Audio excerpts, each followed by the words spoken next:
배교자들, 대적자들이 어떤 운명을 가질 것인가.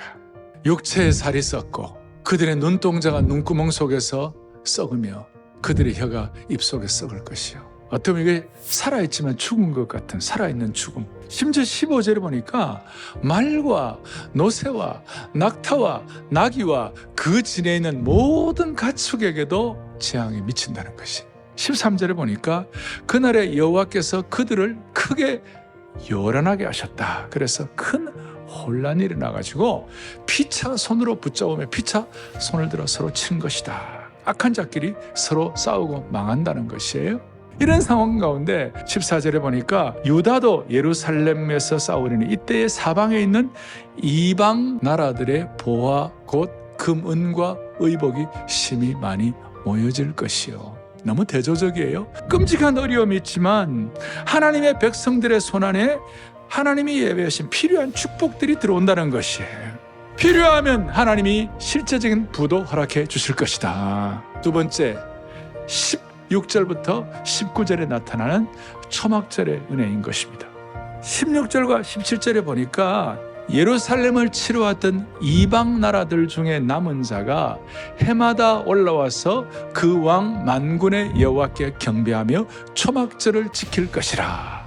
이방 사람들 가운데 하나님을 믿기로 결심하고 변화된 사람들이 하나님을 예배하고 초막절을 지킨다는 것이에요.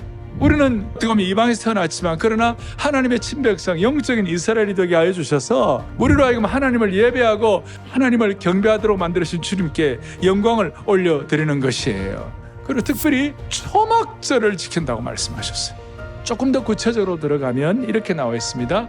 유월절은 과거 이스라엘 민족을 애굽에서부터 구원하시고 그리스도인들을 죄에서부터 이끌어내신 것을 기념하는 것. 오순절은 우리의 현재 우리에게 성령을 주셔서 그의 도움으로 매일매일을 살게 된 데 대해서 축제하는 것. 이 초막절은 현재가 아니라 미래에 일어날 일에 대한 축제. 마지막 시대 예수님 임재하시고 예수님 재림하셔서 마지막 왕국에 대한 축제라고 말할 수가 있어요. 특별히 유대인들은 유월절도 잘 지키고 그 다음 오순절도 잘 지키지만 제일 큰 절기로 초막절을 지켰어요.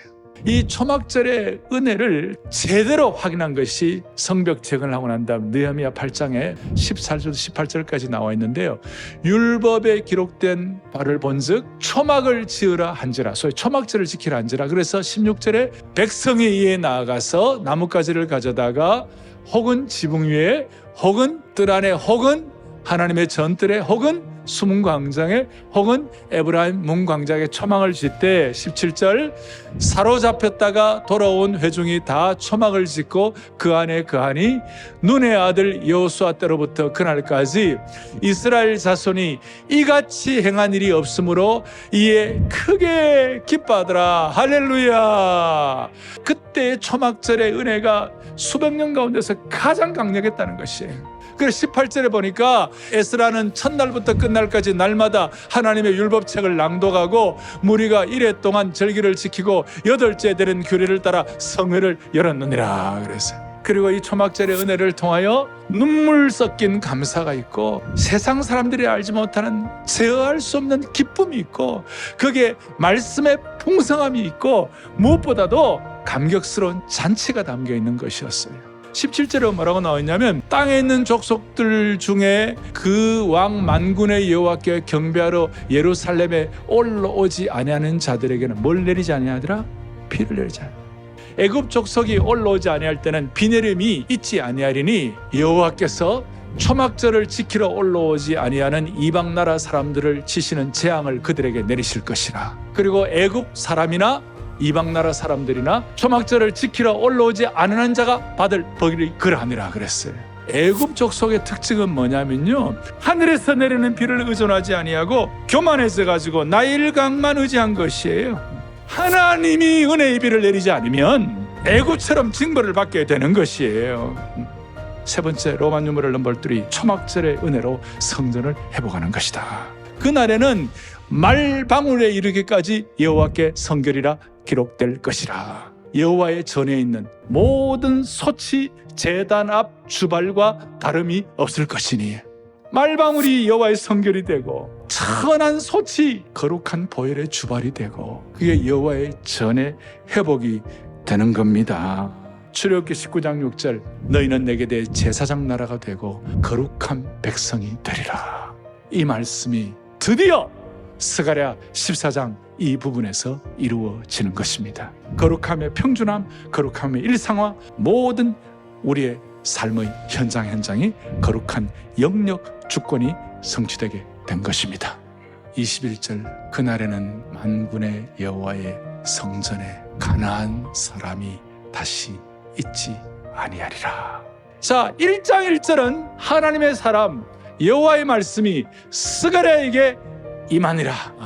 마지막 스가랴 14장 21절은 가나안 사람이 다시 있지 아니하리라. 가나안 사람은 돈에 오염된 거하고 우상 숭배하는 거. 그래서 이 가나안의 그 흐름이 나중에 성전을 돈으로 오염시켰어요. 주님이 성전을 정결케 하고 사울 시대 때 있었던 그 수많은 가나안에 오염된 전목된 이 모든 것들을 주님이 정결케 하시니라.